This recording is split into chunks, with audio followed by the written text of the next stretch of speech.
Salut les amis, vous avez vu la gifle que s'est pris Valls,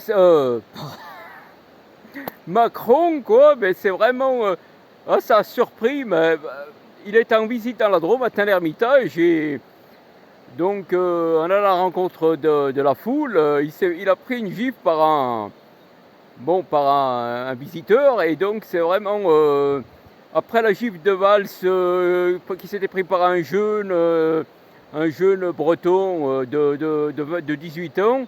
Donc voilà, rebelote et là vraiment moi ça m'a surpris quoi, ça m'a un peu étonné parce que je pensais à Valls quoi, qui voulait entrer à La République En Marche et Macron il en voulait pas quoi, parce qu'il pense que c'est une canaille, une crapule et donc il en veut pas. Et donc en voyant tous ces péripéties, ces événements, on se pose des questions quoi sur bon, je sais pas, il y a des gens vraiment qui sont remontés quoi, contre les politiques. Et donc, je veux dire, il y a des événements qui sont, voilà, qui donnent à réfléchir quoi. Quand Hollande, en 2012, il s'est pris un sac de farine. Ensuite, Bayrou, une tarte à la crème sur le crâne. Voilà, et Sarkozy, plusieurs fois, il a été accroché quoi. Et donc, on se dit qu'il y a des choses, il y a des gens remontés contre les politiques quoi. Et bon, ils sont de quel bord? Il y en a qui disent qu'ils sont d'extrême droite, donc il y a beaucoup de rumeurs qui circulent, enfin de choses, de pensées sur ces groupuscules, ces gens un peu extrêmes et tout, qui s'en prennent au pouvoir en place. Voilà, donc on se dit que vraiment il y a des choses, il y a des choses qui, enfin une gifle, mais je veux dire une gifle, ça fait un peu rire quoi, parce qu'un homme il met des coups de poing quoi, et puis je veux dire moi c'est ça qui me, voilà, voilà toutes c'est rigolo quoi. Même Macron il le dit, il faut relativiser. En fait c'est de la rigolade quoi, parce que je veux dire ces comportements un peu, je veux dire un peu déboussolé, quoi, un peu en marge, quoi. Ça fait plus rire qu'autre chose. Et même les politiques eux-mêmes, ils en rient, quoi. Ils en rigolent, ils finissent par en rire. Et bon, de toute façon, c'est un métier public. Ils sont au contact des gens.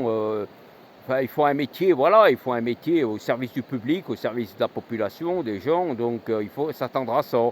Et c'est pour cette raison qu'ils ont une sécurité renforcée avec des gardes du corps de tous les côtés. Et, bon, ils ont une sécurité, ça c'est clair. Parce qu'ils savent qu'il peut y avoir des événements, il peut se passer des choses, ils peuvent pas ils peuvent pas, je veux dire, les deviner, les prévoir. Donc il faut s'attendre à tout. Mais en fait, ça fait rigoler quoi. Là-bas, ça s'est passé ouais, à Tain-l'Hermitage dans la Drôme. Il visitait un lycée hôtelier.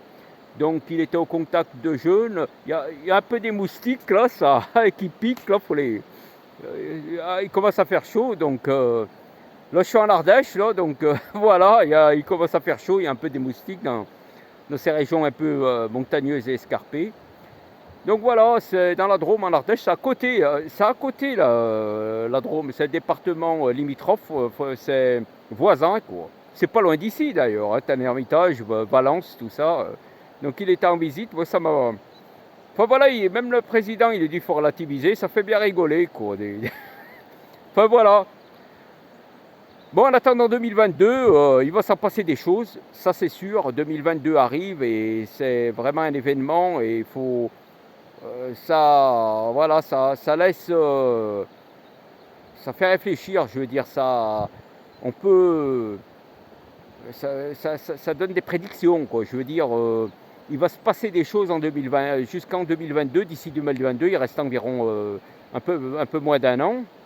Donc il y a les régionales et départementales bientôt, mais là, donc le grand événement c'est l'année prochaine, dans moins d'un an, dans quelques mois. Donc il va s'en passer des choses, ça j'en suis certain. Ça va être vraiment un moment je veux dire, de bouleversement. Et vous verrez, tout ce qui va se passer d'ici 2022, ça va, des chamboulements, mais vraiment, moi je le sens. Dans les mois à venir, là, il va se passer énormément de choses. Vous verrez, c'est plus que sur ça se sent, ça.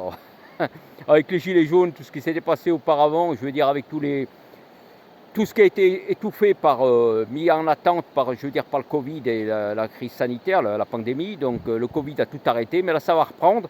D'ici 2022, mars, avril, mai 2022, d'ici les mois à venir, il va se passer énormément de choses, énormément d'événements, de bouleversements. Vous verrez, quoi.